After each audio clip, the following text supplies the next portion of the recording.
ನಮಸ್ತೆ. ನಾನು ಶ್ರೀರಾಮ್ ಭಟ್ ಅಂತ ಸಾಗರದಿಂದ ಅಡಿಕೆ ಬೆಳೆಗಾರ.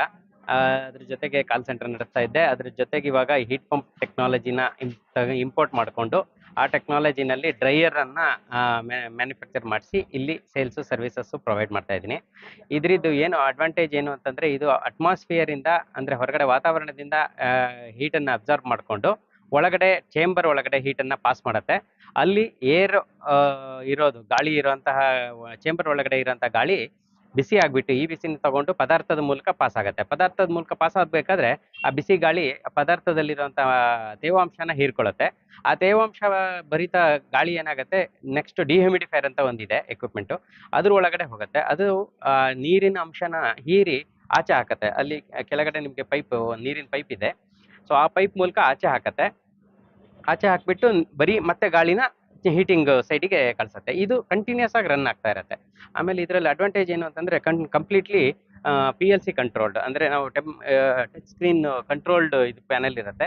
ನಮಗೆ ಬೇಕಾದ ಹಾಗೆ ನಾವು ಟೆಂಪ್ರೇಚರು ಮತ್ತು ಹ್ಯೂಮಿಡಿಟಿನ ಸೆಟ್ ಮಾಡ್ಕೋಬೋದು. ಅದು 10 ಸೈಕಲ್ಲು ಪ್ರತಿಯೊಂದು ಒಂದ್ಸಲ ಆನ್ ಮಾಡಿದ್ರೆ 10 ಡಿಫ್ರೆಂಟ್ ಸೈಕಲ್ನ ರನ್ ಮಾಡಿ ಆಮೇಲೆ ಅದು ಆಟೋಮೆಟಿಕ್ ಆಗಿ ಆಫ್ ಆಗುತ್ತೆ. ನಾವು ಯಾವುದೇ ತರಹ ಮ್ಯಾನ್ಯುವಲ್ ಇಂಟರ್ವೆನ್ಷನ್ ಬೇಕಾಗೋದಿಲ್ಲ. ಒಂದ್ಸಲ ಲೋಡ್ ಮಾಡಿ ನಾವು ಸೆಟ್ ಮಾಡಿ ಆನ್ ಮಾಡಿಬಿಟ್ರೆ ಆಯಿತು. ಇದರಲ್ಲಿ ಇದು ಟೆಂಪ್ರೇಚರ್ನ ಅಬ್ಸಾರ್ಬ್ ಮಾಡ್ಕೊಳ್ಳೋದಕ್ಕೆ ಫ್ಯಾನ್ ಇರೋದು. ಬೇಕಾದಾಗ ಮಾತ್ರ ಆನ್ ಆಗುತ್ತೆ. ಬೇಡದೇ ಇರುವಾಗ ಅನ್ನೆಸೆಸರಿ ಕರೆಂಟ್ ಖರ್ಚು ಎಲ್ಲದೂ ಉಳಿಯುತ್ತೆ. ಇಲ್ಲಿ ಬಂದ್ಬಿಟ್ಟು ನಿಮಗೆ ಹೀಟ್ ಎಕ್ಸ್ಚೇಂಜರ್ ಅಂತ ಹೇಳ್ತೀವಿ. ಇದು ಆಮೇಲೆ ತೋರಿಸ್ತೇನೆ. ಮೆಷಿನ್ ಆಫ್ ಮಾಡಿ. ಇದು ಡ್ರೈಯಿಂಗ್ ಚೇಂಬರು ಇವಾಗ ಆನ್ ಮಾಡಿ ಇದೆ. ಇಲ್ಲಿ 30 ಟ್ರೇ ಇರುತ್ತೆ. 15 ಟ್ರೇ ಆ ಕಡೆಗೆ, 15 ಟ್ರೇ ಈ ಕಡೆಗೆ. ಸೊ ಕೆಳಗಡೆಯಿಂದ ಗಾಳಿ ಬಂದು ಮೇಲೆ ಹೋಗಿ ಮತ್ತೆ ಡಿಹ್ಯೂಮಿಡಿಫೈರ್ಗೆ ಹೋಗಿ ಮತ್ತೆ ಪುನಃ ಹೀಟನ್ನ ತಗೊಂಡು ಮತ್ತೆ ಕೆಳಗಡೆಯಿಂದ ಬರುತ್ತೆ. ಹೀಗೆ ಇದು ಸರ್ಕ್ಯುಲೇಷನ್. ಜೊತೆಗೆ ಏನು ಅಂತಂದ್ರೆ, ಇದರಲ್ಲಿ ಒಳಗಡೆ ಗಾಳಿ ಹೊರಗಡೆ ಬರಲ್ಲ, ಹೊರಗಡೆ ಗಾಳಿ ಒಳಗಡೆ ಹೋಗಲ್ಲ. ಇದು ಏರ್ ಟೈಟ್ ಇದು. ಜೊತೆಗೆ ಇದು ಸ್ಟೇನ್ಲೆಸ್ ಸ್ಟೀಲು 304 ಅಂದರೆ ಫುಡ್ ಗ್ರೇಡ್ ಸ್ಟೇನ್ಲೆಸ್ ಸ್ಟೀಲಿಂದ ಮಾಡಿರೋಂತಹ ಪ್ರಾಡಕ್ಟು. ಹಾಗಾಗಿ ಯಾವುದೇ ತರಹ ಫುಡ್ ಐಟಮ್ಸು ಏನೇ ಮಾಡೋದಕ್ಕೂ ಕೂಡ ಯಾವುದೇ ಅಭ್ಯಂತರ, ಯಾವುದೇ ಇಂಡಸ್ಟ್ರಿ ಇದರಿಂದ ಇರೋದಿಲ್ಲ. ಇದ್ರ ಜೊತೆಗೆ ಇದು ಅಡ್ವಾಂಟೇಜ್ ಏನು ಅಂತಂದರೆ, ಮಲ್ಟಿಪರ್ಪಸ್ಸು. ಯಾವ ಪ್ರಾಡಕ್ಟ್ ಬೇಕಾದರೂ ನೀವು ಡ್ರೈ ಮಾಡ್ಬೋದು. ಡ್ರೈಯಿಂಗು, ಡಿಹ್ಯೂಮಿಡಿಫೈಯಿಂಗು ಅಥವಾ ಡಿಹೈಡ್ರೇಟಿಂಗು 3 ಪ್ರಾಸೆಸ್ಸು ಇದರಲ್ಲಿ ಆಗುತ್ತೆ. ಹೈ ಟೆಂಪ್ರೇಚರ್ ಡ್ರೈಯಿಂಗು ಆಗುತ್ತೆ, ಲೋ ಟೆಂಪ್ರೇಚರ್ ಡ್ರೈಯಿಂಗು ಆಗುತ್ತೆ. ಕಲರು, ಟೆಕ್ಸ್ಚರು ಮತ್ತು ಟೇಸ್ಟು ಎಲ್ಲದೂ ಹಾಗೇ ರಿಟೈನ್ ಆಗುತ್ತೆ. ವೋಲಟೈಲ್ ಸಬ್ಸ್ಟೆನ್ಸ್ ಅಂತ ಹೇಳ್ತೀವಿ. ಇವಾಗ ಲವಂಗ ಒಣಗಿಸಿದ್ರೆ, ನಾರ್ಮಲಿ ಬಿಸಿಲಲ್ಲಿ ಒಣಗಿಸಿದ್ರೆ ಅದರಿಂದ ಆಯಿಲ್ ಕಂಟೆಂಟ್ ಸ್ವಲ್ಪ ಹಾರಿ ಹೋಗುತ್ತೆ. ಇದರಲ್ಲಿ ಅದೇನೂ ಆಗೋದಿಲ್ಲ.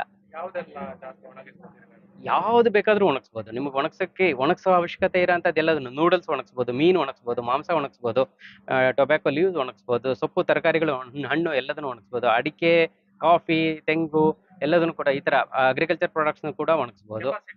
ಕೆಪಾಸಿಟಿ ಇದು 150ರಿಂದ 300 kg ಮೆಷಿನ್.